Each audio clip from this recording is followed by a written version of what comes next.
Olá, bem-vindos ao Curiosamente, podcast em que convidamos um notável a fazer perguntas a um cientista da Fundação GIM, hoje com o foco no mais complexo e mais misterioso de todos os órgãos do corpo humano, o cérebro. No episódio desta semana, contamos com Catarina Ferreira Pinto, especialista em comunicação e estratégia na área da sustentabilidade. Olá, Catarina. Olá, João. Cheia de dúvidas? Imensas. Estou ansiosa por fazê-las. Vamos a isso.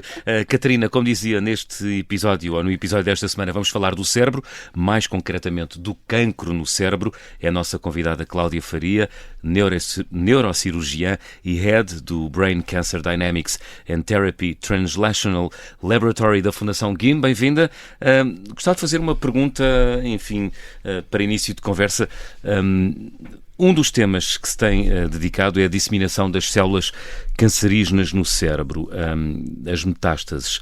Porquê é que a disseminação no cérebro não encontra paralelo noutros órgãos do corpo humano? Em primeiro lugar, muito boa tarde. É um gosto estar aqui a partilhar convosco então os mistérios do cérebro e do cancro do cérebro. De facto, o cérebro e o sistema nervoso está isolado do resto do organismo por uma espécie de barreira, que se chama barreira hematoencefálica, e que, portanto, faz com que o cérebro e a medula estejam numa espécie de santuário, o que tem muitas vantagens porque nos protege de bactérias, tóxicos, mas depois dificulta de alguma forma que medicamentos que nós queremos que cheguem ao cérebro, para tratar as doenças do cérebro, tenham alguma dificuldade em lá chegar.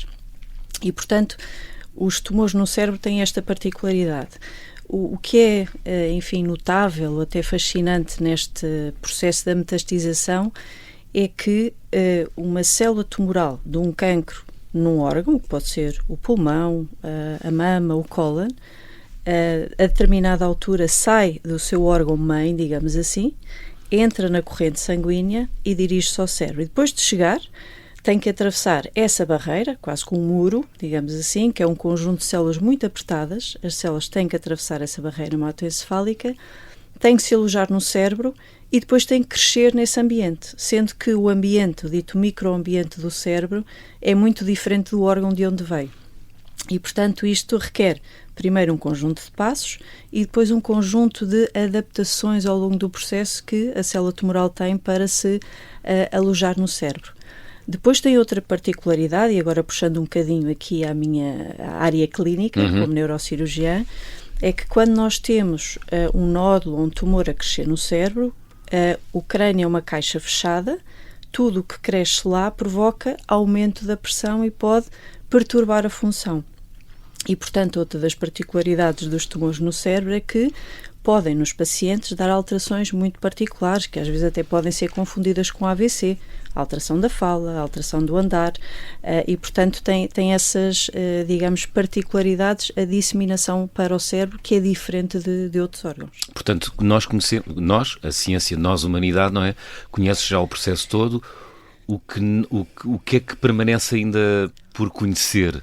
Muita coisa, muita coisa. Portanto, nós sabemos que existem estes passos, o que não está totalmente esclarecido é o que é que desencadeia cada um deles. O que é que faz com que a célula saia do seu tumor original e entre na corrente sanguínea. Depois, quase como se tivesse um código postal, sabe que se vai alojar no cérebro, e é muito interessante que alguns tumores nós sabemos que vão preferencialmente para o cérebro, como o pulmão, o cancro da pele, o melanoma, o cancro da mama, e, portanto, esses mecanismos moleculares são um foco do estudo do meu laboratório, porque se nós percebermos o que é que desencadeia o processo, podemos tentar bloqueá-lo e então evitar que esse processo se desenvolva. Mas não é mais difícil, se há tanta esta barreira da entrada das metástases, não é, para o cérebro, não seria mais difícil para um cancro do pulmão ir fazer uma metástase noutro sítio qualquer?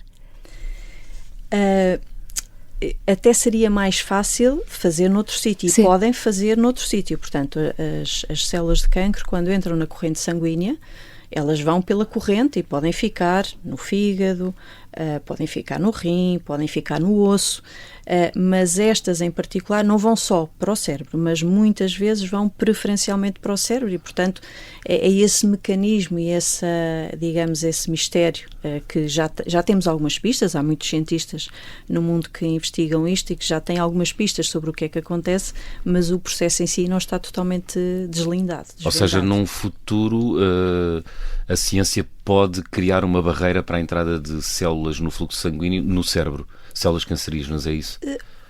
Poderá passar preferencialmente, por isso. sim. Ou então, se nós conseguirmos, nós temos um projeto muito interessante em curso em que as células, quando passam no sangue, podem deixar uma espécie de um sinal, uma pegada. Okay. Se nós conseguirmos identificar que elas lá estão, podemos, através de fármacos, medicamentos ou de outros tratamentos, eliminá-las e, portanto, aí não impedimos que a carta chegue ao seu destino. E, portanto, não é só uma porta fechada, não passa sequer pelo percurso do carteiro. Exatamente. Portanto, eu diria que há vários métodos de tratar as células ou de as eliminar e, portanto, pode ser ao longo do seu percurso. Muito bem. A Catarina tem aqui uma grande dúvida. Tenho uma dúvida existencial e é bocadinho ainda me assustei mais quando disse que podiam ser confundidos os sintomas com o AVC, que é como é que detectamos que existe um cancro no cérebro, porque cada vez que eu tenho uma dor de cabeça, acho pronto, é agora, é a minha vez, chegou. Isso é uma pergunta bastante comum e de facto, há algumas características muito diferentes. Portanto, eu diria que, e também para tranquilizar os nossos ouvintes, a dor de cabeça é um dos sintomas mais frequentes na população adulta e pediátrica, em crianças e em adultos. Ok? Seja sob a forma de enxaquecas ou outros fatores que desencadeiam as dores de cabeça, como noites mal dormidas, stress e por aí fora. As dores de cabeça que devem suscitar preocupação têm características diferentes. São dores de cabeça que persistem, permanecem durante vários dias, que não passam com a medicação e que podem estar associados a outros sintomas de alarme, como, por exemplo, as dores de cabeça de manhã ou que acordam a pessoa durante a noite são mais preocupantes. As que estão associadas a vômitos, alterações da fala, visão dupla, desequilíbrio. Portanto, se houver a dor de cabeça com outros sintomas que não são normais, então a pessoa deve procurar um médico. Não quer dizer que isso seja, isso é importante, não quer dizer que isso seja, na verdade, um tumor no cérebro, mas quer dizer que a pessoa deve procurar o seu médico e fazer alguns exames para despistar esta ou outras situações. Mais descansada. Calma, Catarina. E, obviamente, há o problema da persistência, não é? Ou seja... Exatamente, são dores de cabeça que tendencialmente vêm a crescer em intensidade, a crescer em frequência e com as tais características diferentes, que é preferencialmente de manhã ou acordar, mas que se vão prolongando no tempo e que são muito diferentes das dor de cabeça habitual. Há ou não cura para as metástases cerebrais? Essa é uma pergunta difícil, Sim. Mas eu diria o seguinte: felizmente, com o avanço da medicina e da ciência, o cancro cada vez mais é uma doença crónica, felizmente para os nossos doentes.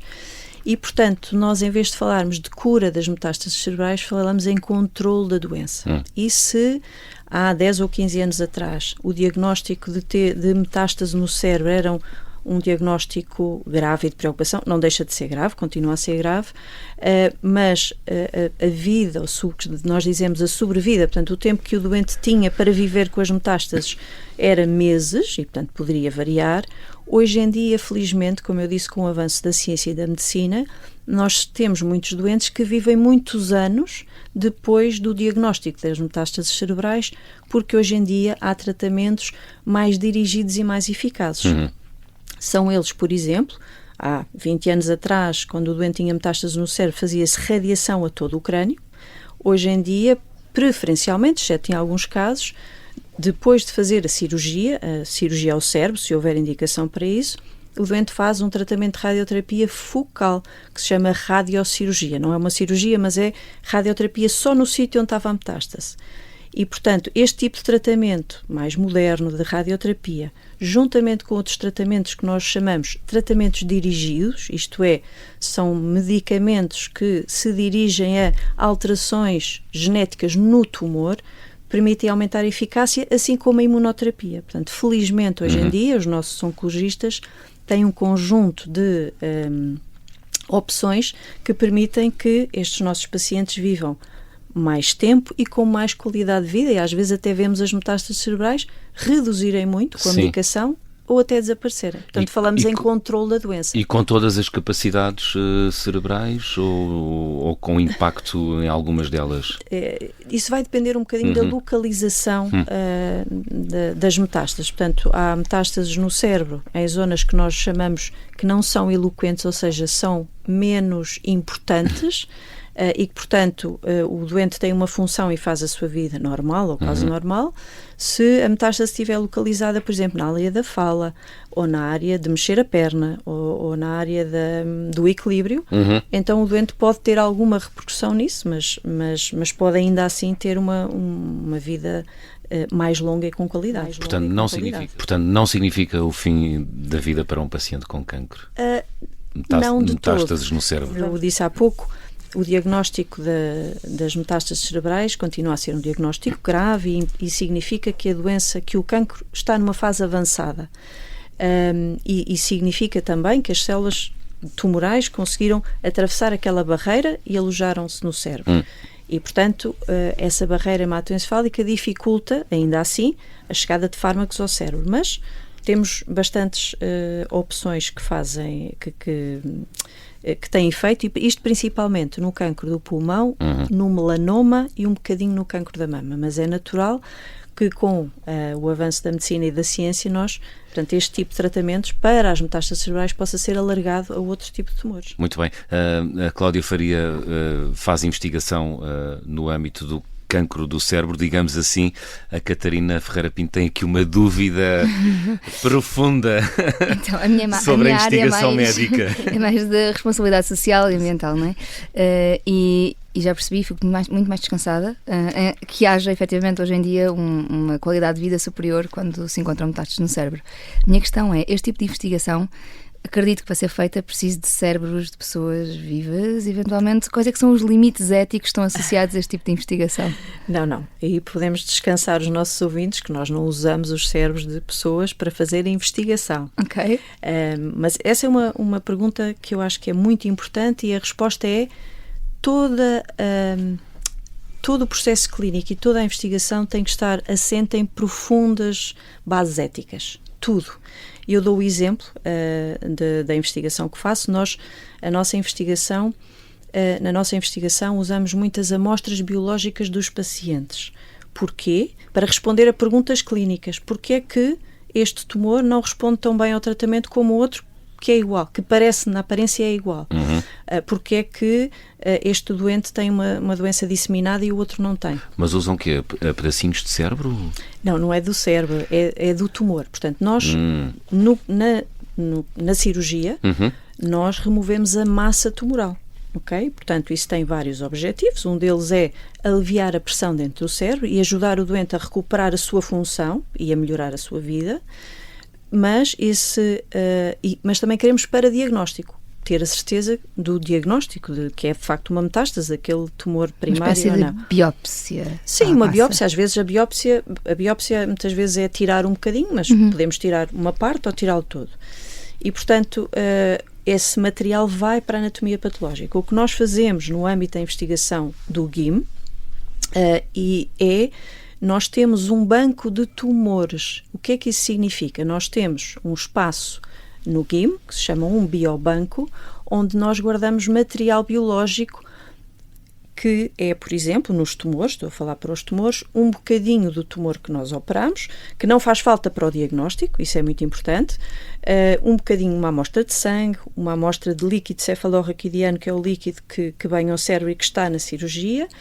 E todo esse material biológico nos pode ajudar a encontrar respostas para as nossas perguntas que nós precisamos de responder para ajudar os doentes. Portanto, nós não tiramos cérebro normal, isso eticamente não se pode fazer, mas há uma coisa muito interessante que é, quando nós para a cirurgia, temos que pedir o consentimento ao doente. Sim. Temos que explicar o que é que vai acontecer, quais são os riscos, quais são os benefícios, quanto tempo fica internado e, portanto, nesse processo em que nós explicamos a cirurgia ao doente, no Serviço de Neurocirurgia do Hospital Santa Maria, onde eu trabalho, quando o doente é admitido para fazer a cirurgia, nós perguntamos se o doente voluntariamente quer fazer essa doação de material biológico para a ciência. E a maioria das pessoas responde como? Todas. Sim. Todas dizem que sim. Todas? Todas dizem que sim. Também querem ver a sua doença a melhorar e pessoas a não passar pelo mesmo. Exatamente. O que eu costumo dizer, acho que há coisas importantes. Primeiro é a cirurgia, não vou tirar mais nem menos por causa de fazer a investigação, portanto é o material que seria removido no âmbito da cirurgia, é voluntário e eu digo muitas vezes, os resultados da investigação neste seu bocadinho de tecido pode não ajudar a si especificamente, mas pode ajudar outras pessoas daqui a uns anos, 5, 10 anos. E eu também faço cirurgias em crianças com tumores e quando pergunto aos pais das crianças e às crianças já mais crescidas e a partir dos 12, 13, 14 anos, nunca tive, em muitos anos, nós começámos este banco de tumores em 2012, nunca ninguém disse que não, porque as pessoas compreendem que mesmo não ajudando a si naquele momento, pode ajudar outras pessoas no futuro. Claro. E, portanto, é este altruísmo que eu acho que é de enaltecer, porque, de facto, foi isso que permitiu, ao longo destes anos, os avanços da medicina e da ciência. Portanto, a ciência avança e descobre novos alvos terapêuticos e a medicina beneficia disso. Portanto, tem que ser uma a ajudar a outra. Qual é que é a grande dificuldade no desenvolvimento do seu trabalho enquanto investigadora? Há alguns desafios. Um deles é a heterogeneidade dos tumores. E, portanto, a ciência também já mostrou que, quando nós analisamos o tumor principal, às vezes as metástases, de onde ele vem, são diferentes do inicial. E, às vezes, 2 ou 3 metástases no cérebro podem ser diferentes entre elas. E, portanto, os tratamentos para uns e para outros devem ser diferenciados. E daí a importância de nós fazermos estudos moleculares avançados, porque permite-nos tratar de uma forma mais precisa e mais personalizada, se assim quisermos, cada tipo de tumor. Portanto, eu diria que isso é uma das, talvez, dos maiores desafios. O outro é, de facto, a barreira hematoencefálica, a dificuldade que às vezes temos de que os fármacos cheguem ao cérebro. Nesse sentido, aquele projeto que falei há pouco, o que nós queremos ver é se conseguimos encontrar um sinal no sangue, através de, chamam-se agora biópsias líquidas, isto é, uma amostra de sangue, uma amostra de soro, um bocadinho de líquido cefalorraquidiano, que pode informar-nos de como é que a doença está a evoluir. E aí, talvez no futuro, não é já, mas no futuro, nós possamos, em vez de tratar a metástase no cérebro, onde ela já se formou, prevenir o seu desenvolvimento e o seu aparecimento. Criar uma espécie de uma medicina preventiva. E isso. Nesse sentido seria mais fácil de tratar, porque as células não atravessaram a barreira, não se esconderam dentro do cérebro e, portanto, são aí mais fáceis de tratar. Portanto, eu, enfim, acho que a ciência e a medicina evoluirão nesse sentido e acho que hoje em dia, e o GIM tem tido um papel muito importante nessa área, eu estou muito esperançada que possamos ter novas descobertas nos anos que vêm a seguir. Oxalá. Nunca esperei sair tão otimista de uma conversa sobre tumores no cérebro e Isso. metástases no cérebro. Eu costumo dizer, eu sou um neurocirurgião muito otimista, porque se não fosse otimista as pessoas não queriam ser operadas por mim. Portanto, tenho este otimismo natural. E faz bem. Cláudia Faria, muito obrigado, foi um gosto. Muito obrigado. Muito obrigada, foi um gosto Obrigado também, também. Catarina Ferreira Pinto. Mais aliviada? Muito mais descansada, muito mais otimista. Obrigada, mesmo. Foi mais um Curiosamente, podcast onde olhamos para o trabalho da Fundação GIM, Instituto Gulbenkian de Medicina Molecular. Até à próxima.